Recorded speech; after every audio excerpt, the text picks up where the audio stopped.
Welcome to the final episode of the Ashine Province campaign.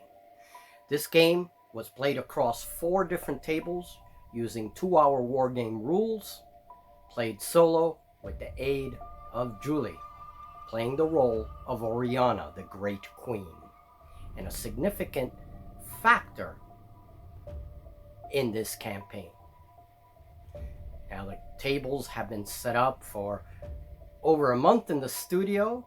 There has been hours of filming and playing the logistic phase, the battles, and finally today we come to the conclusion in days 5 through 7. Will Christopher succeed in this military campaign? Or was he doomed to failure from the very beginning? We'll have to wait and see after today's episode.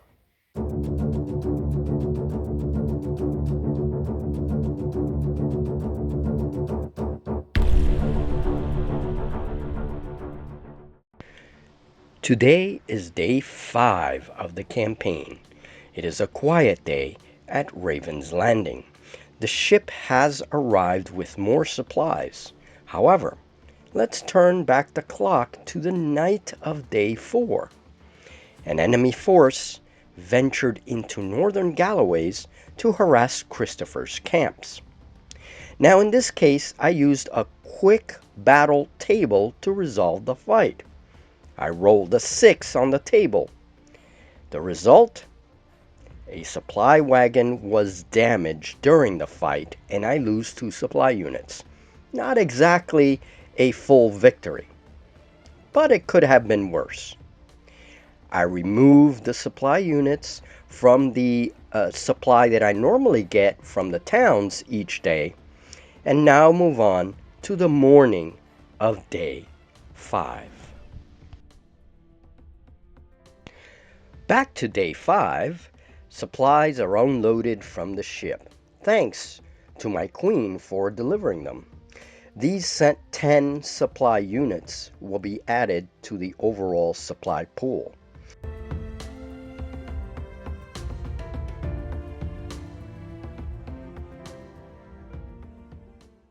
The sun is out in the Galloways today, and it is time to see what portion of the floods have receded. On a 1 or 2, the flood remains. I roll for each section and remove 1 portion of plastic for each flood that has receded and dried on this lovely morning.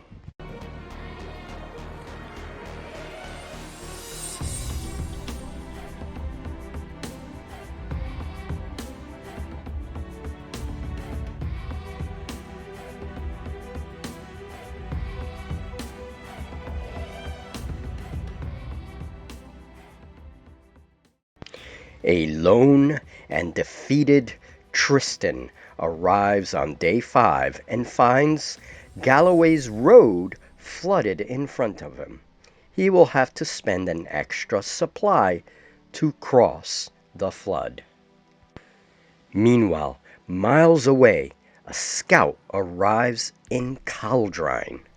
The first thing I determine is the terrain that my scout sees. In Warrior Heroes to be King, individual factions have a random number of terrain that they generate when they are the defending units. I then roll on a homebrew table to determine what kind of terrain is generated by the defenders. The result is a wooded area. The scout takes note of this terrain and moves forward using up some supply. He gets within line of sight of the enemy force to get a sense of how many units are present outside the castle. He also takes note of the position of the castle in the battlefield. I predetermine all of these numbers and positions before placing the enemy dice and the terrain on the table. What this means is that the grid system presented by 2 Hour Wargames is what I use to position the castle and some of the enemy units. So that castle could have been positioned elsewhere on the table. Well, this is the position that the dice have revealed. Thankfully, a new upgrade called Messenger Crows allows the scout to ID the forces and remain on the table, relaying the information with the Messenger Crows back to where Christopher and his army are located. Christopher and his force quickly leave for Caldrine after receiving the scout's message. An event is triggered when the army leaves the table. Unfortunately for Christopher, on the way to Caldrine, a wagon breaks down on the road and Christopher loses another 2 supplies. Can his luck get any worse? We now reach day 6. The force under the yellow banner moves as quickly as it can through the drying terrain. It needs to link with Christopher's army. But Yellow Banner is still a little over a day away and still in the Galloways. Despite Christopher's wagon mishaps, Yellow Banner is still some distance away from linking up. Despite Christopher's wagon mishaps, he deploys his army. I use my predetermined troop tray with a few swaps early on to deploy his red force. Arquebusiers deploy to the right of Christopher, followed by a small unit of mounted skirmishers. Christopher, his knights, and 2 units of infantry deploy in the center. They are carrying ladders. Finally, a body of 2 units with crossbows and some infantry also carrying ladders deploy to the far left.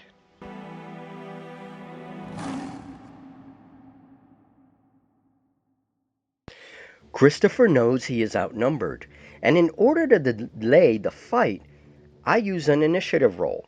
I win that roll, and so use that turn to actually camp and move the day to the night phase on the chart. This makes a little bit of time so that the Yellow Banner can actually catch up. However, Yellow Banner also triggers an event. Fortunately for me, though, the cards reveal that there was nothing and there were no mishaps on the road.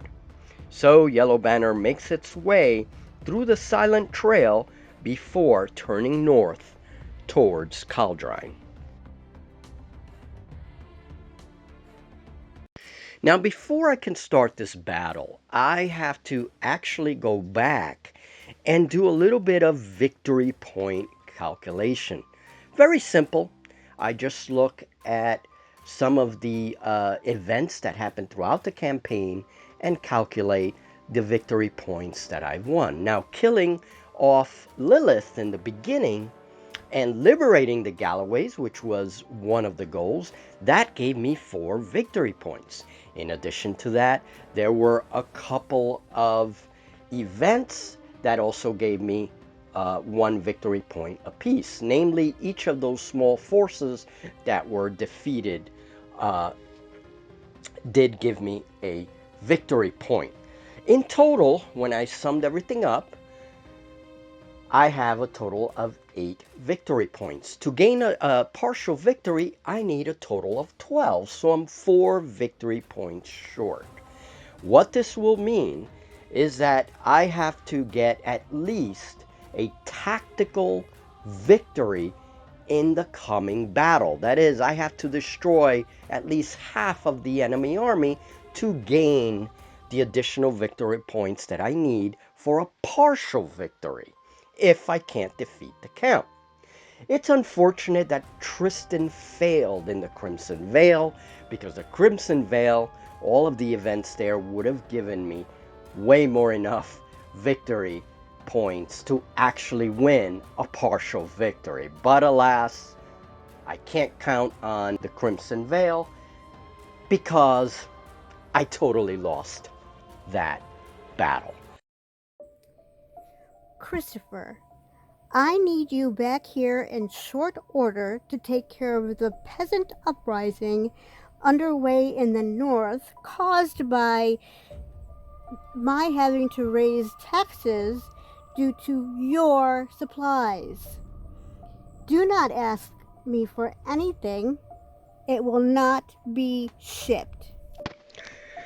Christopher hesitates to fully commit his forces.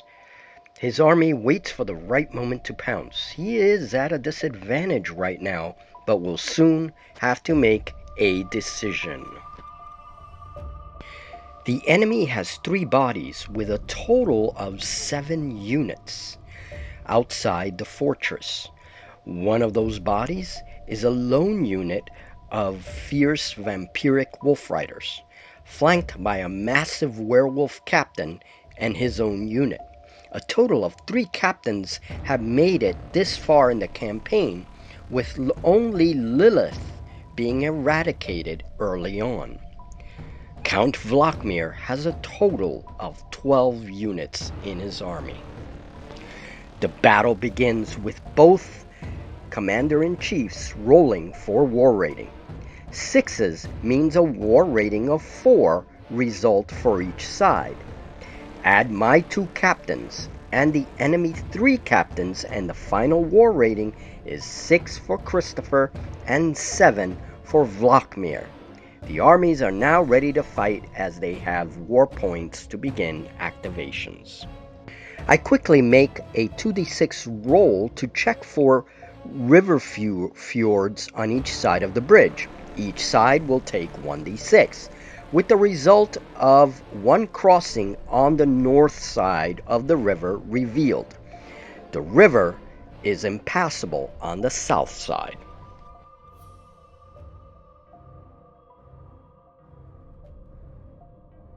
A war point is spent, and Christopher's heavy cavalry moves forward, cautiously past the bridge.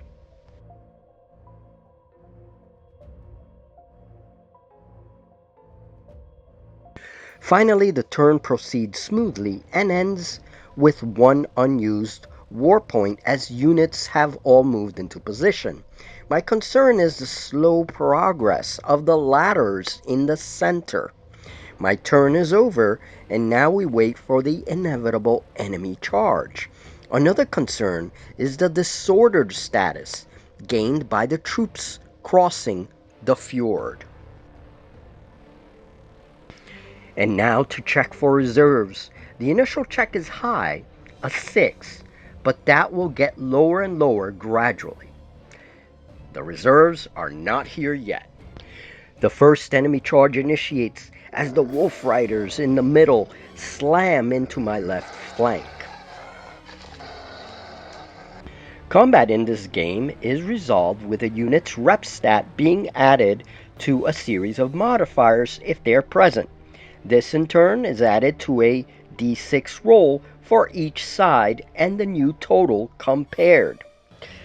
All it takes is a difference of 3 when beating an enemy's total. The wolves score well under my own total, so that their difference is well over 3, and they rout. Count Vladimir waits like a predator. He saves his war points, only his left flank moving forward.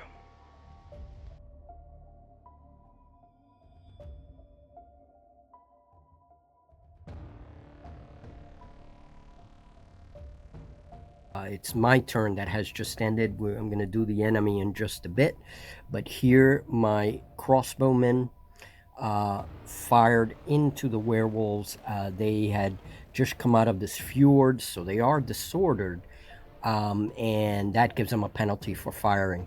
So they missed the werewolves. They didn't hit. So these guys just represents them firing hastily after crossing the fjord. Nothing happened.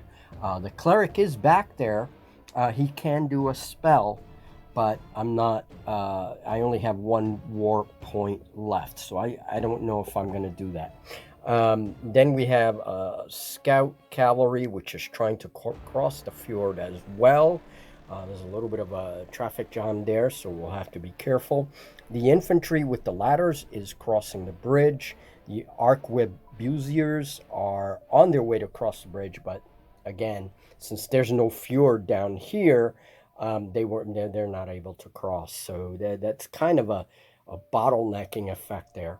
And then we have Christopher and his heavy knights, his heavy cavalry, just about slam into the flank of this vampire unit.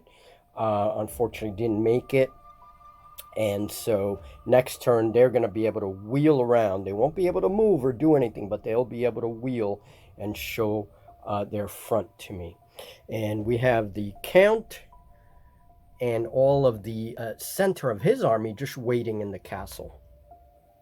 Now I just roll a die since my turn has passed, and now I need a 5 or a 6 to see if my reinforcements arrive. No, they do not. Next turn I'll need a 4. A fierce battle suddenly erupts on my left. The infantry and crossbowmen fighting with their swords. Each unit in a body is capable of doing something. And so the cleric casts a blessing to boost the armor class of all units around him.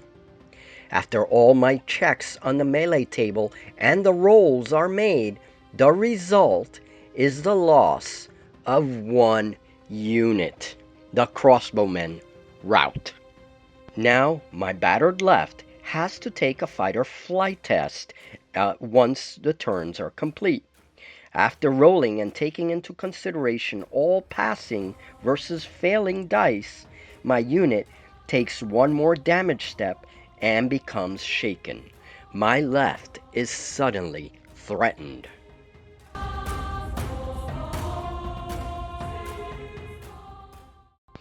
Meanwhile, my center infantry finally crossed the bridge with arquebusiers not far behind. They are now part of my center.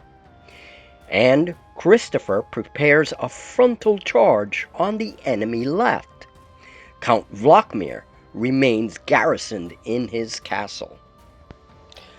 On the enemy's turn, the vampire unit charges into my heavy cavalry, but their combat totals result in their loss. The winner of the combat, being Christopher, then follows up 6 inches.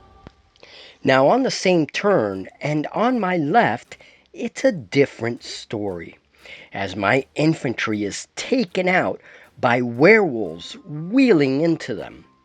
The cleric stands alone. The wolves follow up after their victory and engage the poor priest. But the skellies beat the wolves to it. Now being a separate body, all that was needed was a war point. The priest suddenly routs in terror. Now, as skellies move to attack the priest, they also contact the mounted skirmishers. Even with their mounted bonus, they fall to the higher number of the skellies. My left has just fallen apart. It is clear this siege is itself falling apart. Where are my reserves? Meanwhile, on the enemy left, Christopher destroys another vampire unit after achieving a high roll in a devastating charge by the heavy cavalry. So my turn is over, and now I need to see if my reserves come in. I need a 4. Oh! Okay, so we're at the end. We're at round 5. It's the end of my turn. My cavalry unit has just wiped out a unit of vampires. We're now connected here. This guy's probably going to move. This guy moves here. It's considered an expansion of the unit. That's going to take a war point. My guys with ladders are inching towards the wall. Well, now they're going to be in range of the archers, I think. I'll have to check. They have an 8-inch range. And then we have these guys are crossing the fjord after they totally demolished My skirmish unit and the infantry unit with the crossbowmen totally got demolished by those guys. And now my arquebusiers are going to try to stop them before they get to my camp. Because if they get to my camp, I'm screwed. So this is going horribly, and now I'm going to roll to see if my support finally comes. So now I need a 3. Whoops. Now I need a 3. No! No!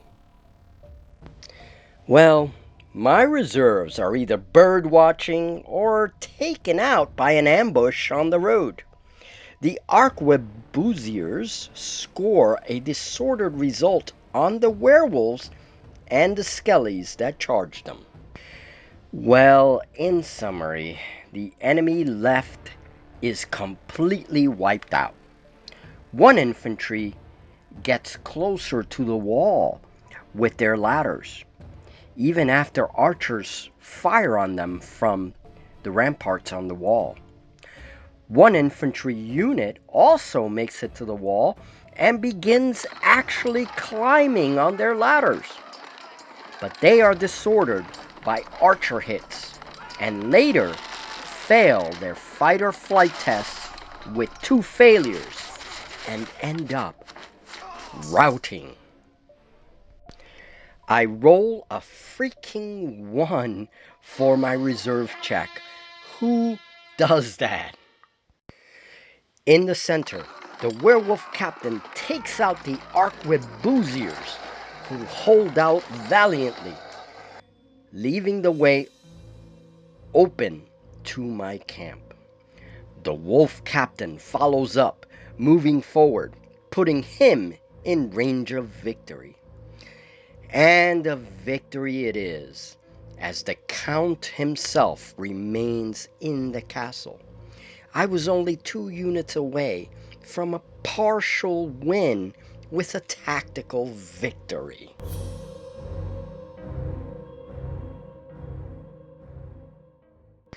As if to mock Christopher's defeat, the Count transforms into his true bestial self. Today I'm rolling horribly.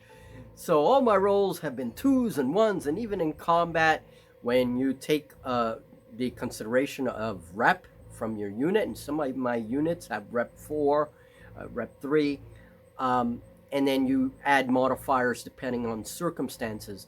Even then, even though I have a slight edge with my rep and those modifiers, the opponent keeps rolling 6s and 5s. I'll roll 2s and 1s.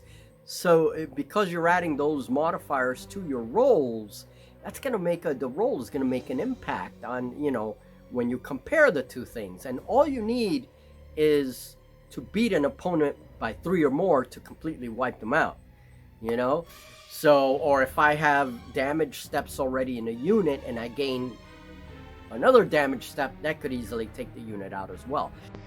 And there you have it, folks. A 4-table game. 4 tables set up for a little over a month. I have a lot more to say about the campaign, about the 4-table mechanic, and this was a lot of fun. I had a lot of fun. It was a great little campaign, and this is the first time I ever tried something like this for a fantasy game. So thank you very much. There will be a follow-up video with an interview with Julie on the campaign. And speaking of Julie, we have a final word from our sponsor, the Queen Oriana. A defeat, Christopher? Really? This must be one of those magical messages mistakes. I am profoundly disappointed, sir. No matter. I need you back here. Oh, and keep a distance from the stench of that Tristan character. Appearances matter, sir.